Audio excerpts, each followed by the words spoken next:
You are being lied to about the U.S. economy. That's about as obvious as the sun coming up in the morning. What looks like growth is realistically the dollar collapsing.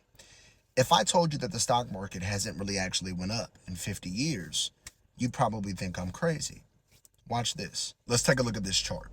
In red, the S&P 500 priced in dollars is up over 6,000% since 1971.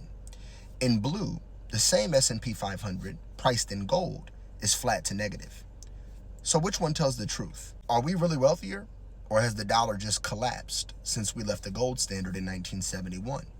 That's the trick that both Congress and the Federal Reserve have collaborated on to deceive the American people.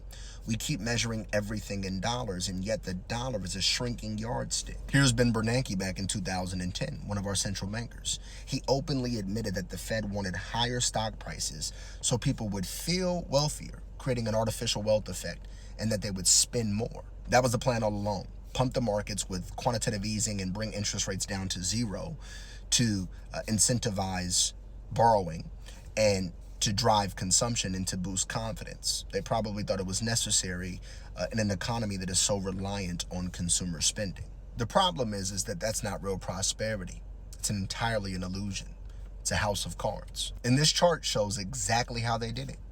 Look at the Fed's balance sheet. From the financial crisis to the repo crisis to the pandemic to the raging inflation in 2022 and the Silicon Valley bank failures and other bank failures in 2023, crisis after crisis, the answer has been the same. Print money, lower interest rates, expand access to credit, and kick the can down the road.